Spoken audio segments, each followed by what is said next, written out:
Hello दोस्तों, क्या हाल है दोस्तों। सारे भाइयों को राम राम। और भाइयों, मैं आपको बताना ये चाहता हूँ कि मतलब जैसे बहुत से भाइयों की गाड़ी जो होती है, जैसे ब्लैक लिस्ट हो जाती है गाड़ी। अदर स्टेट में हम जैसे गाड़ी लेके जाते हैं तो जैसे टैक्स नहीं कटवाते तो गाड़ी ब्लैक लिस्ट होने का खतरा रहता है जिससे। क्योंकि मेरी गाड़ी खुद ब्लैक लिस्ट हो गई थी हिमाचल से। अब हिमाचल से मेरी गाड़ी ब्लैक लिस्ट हो गई तो मेरे को अपनी गाड़ी के सारे कागज पूरे कराने थे, फिटनेस करानी थी गाड़ी की। तो इसके लिए मेरे को हटवाना पड़ता अपना ब्लैक लिस्ट। और मेरी गाड़ी हिमाचल से ब्लैक लिस्ट हुई थी तो मैंने कई सारे ड्राइवर भाइयों से पूछा कि मुझे क्या करना चाहिए क्या करना चाहिए। तो किसी ने भी मेरे को कोई जानकारी मेरे को पता नहीं चली इस बारे में मेरे को क्या करना चाहिए। लेकिन मेरे चालान को जो है 1 साल हो चुका था पूरा। अब 1 साल हो चुका था। फिर मैंने सोचा अब क्या करूं क्या करूं। फिर मैं अगर मैं अपनी गाड़ी लेके वहां जाता हिमाचल तो मेरी गाड़ी सीज होने का दिक्कत रहती, क्योंकि मेरी गाड़ी सीज हो जाती, क्योंकि मेरी गाड़ी वहां से ब्लैक लिस्ट है। अब ब्लैक लिस्ट है तो मैं अपनी गाड़ी तो लेके जा नहीं सकता। फिर मैं अपनी गाड़ी दिल्ली में ही खड़ी करके अपनी गाड़ी मैं वोल्वो बस करके हिमाचल जाने के बाद में मैं मेरा जो मतलब आप जैसे एम परिवहन पे देखते हो, मतलब वो दिखा देता है कि आपकी गाड़ी कहाँ से ब्लैक लिस्ट हुई है। तो मेरी गाड़ी जो ब्लैक लिस्ट दिखा रहा था वो आरटीओ नाहन से दिखा रहा था। अब मैं आरटीओ नाहन पहुंच गया। अब आरटीओ नाहन वालों ने बोला कि भाई आपकी गाड़ी यहाँ से ब्लैक लिस्ट नहीं है, आपकी गाड़ी पोंटा साहिब में आरटीओ है, वहां से ब्लैक लिस्ट है।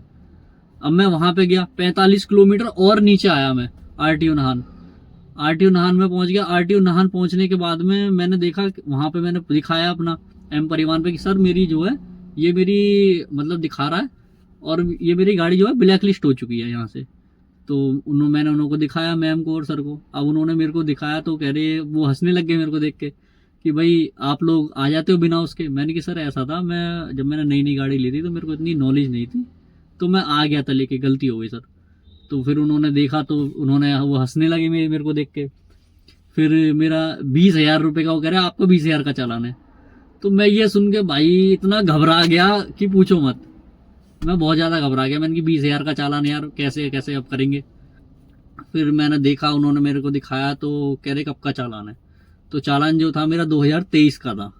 अब 2023 का चालान था तो उन्होंने देखा तो फिर कहा कि चल बेटा तू बच गया।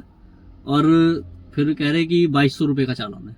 अब 2200 रुपये का चालान था। फिर मैंने 2200 रुपये उनको पे करा।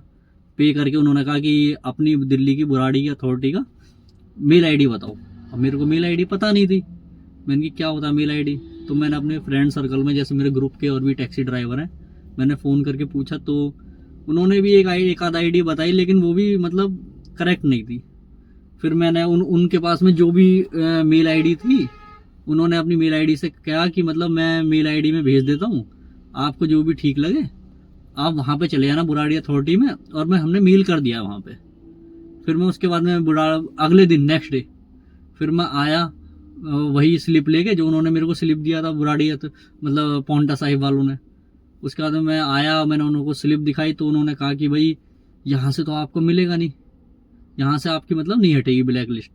क्योंकि वहाँ पे सिर्फ जो पौंटा साहिब में मतलब पौंटा साहिब में जो हम वहाँ पे पे कर सकते थे, मतलब हम पैसा वहाँ का हमने चालान वहाँ पे हम जमा कर देंगे, लेकिन वो स्लिप लेके हमें आना था बुराड़ी अथॉरिटी आके। वहाँ ब्लैक लिस्ट जो होती है वो अपना स्टेट का बंदा होता है, वही हटाता है हमारे स्टेट का। अब हम दिल्ली में आ गए, दिल्ली में आके उन्होंने मना कर दिया। उन्होंने कहा कि आपकी जो टैक्सी यूनिट ऑफिस है वो सिविल लाइन्स है।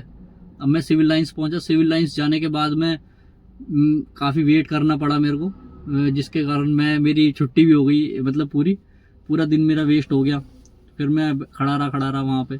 फिर उन्होंने मैंने कि सर वहाँ से मेल आया हुआ, ऐसे ऐसे बात है, उन्होंने मेल किया हुआ है और आप मतलब मेरी गाड़ी की ब्लैक लिस्ट हटा दीजिए, ब्लैक लिस्ट हटा दो। तो उन्होंने देखा तो कह रहे ऐसा तो कोई मेल हमारे पास आया नहीं है। तो मैंने कहा अच्छा सर। तो मैंने कहा सर आप अपनी मेल आईडी मेरे को दे दीजिए, मैं मेल करवा देता हूँ उनसे फ़ोन करके।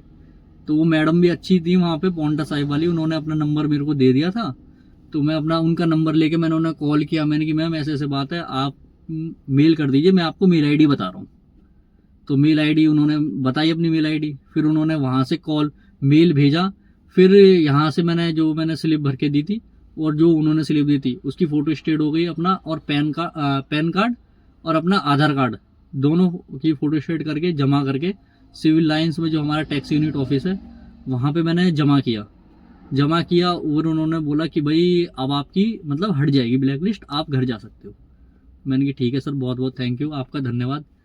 तो मैं आपको सर यही बताना चाहूँगा, सारे जो भी हमारे टैक्सी ड्राइवर भाई हैं, जैसे हम बिना टैक्स कटवाए हरियाणा में और आपका उत्तर प्रदेश में, राजस्थान में, पंजाब में, उत्तराखंड में हम लोग बिना टैक्स कटाए चले जाते हैं और हम सोचते हैं हमें किसी ने पकड़ा नहीं या किसी ने रोका नहीं हमारी गाड़ी को, तो मतलब किसी ने रोका नहीं तो हम ये सोचते हैं कि हमारा कोई टैक्स नहीं कटा और हमारा कोई चालान नहीं कटा, हम वापस आ गए। ऐसा ही मेरे साथ हुआ था, मैंने भी ये सोचा था कि मतलब मेरे को किसी ने रोका ही नहीं। लेकिन भाई जो रोड पे तीसरी आंख जो हमारा कैमरा लगा होता है ना हर स्टेट का, वो कैच कर लेता है गाड़ी का जो नंबर, जैसे गाड़ी के नंबर पे गाड़ी के नंबर से कैच कर लेता है कि मतलब इसने टैक्स कटाया या नहीं कटाया। वही मेरे साथ हुआ था। तो मेरे को किसी ने गाड़ी ने रोका नहीं था वहां पे किसी ने भी हिमाचल में, लेकिन मेरी गाड़ी का उसने देख लिया था, मतलब कैमरे में कैच हो गया था। तो मैं यही कहना चाहूंगा सर, सारे ड्राइवर भाइयों से, अपने दिल्ली के, यूपी के, हरियाणा के, मतलब जितने भी टैक्सी ड्राइवर भाई हैं, कि जब भी आप किसी अदर स्टेट में जाते हो तो टैक्स कटवा के जाएं। ये मेरा सारे भाइयों से मतलब रिक्वेस्ट है, सारे भाइयों से अपने वो है, मैं ये कहना चाह रहा हूँ कि सारे भाइयों को अपना टैक्स अपना कटवा के जाएं जिस भी स्टेट में आप जाते हो, जिससे आपको जिस दिक्कत का, परेशानी का और मेरे को सामना करना पड़ा, आपको कोई परेशानी ना हो उस दिक्कत उस चीज को लेके। और बाकी मैं अभी आपको स्क्रीनशॉट भी अपलोड करूंगा इस पे कि देखिए मेरा मतलब ब्लैक लिस्ट हो गई थी, फिर वो ब्लैक लिस्ट हट गई। थैंक यू, राम राम भाई।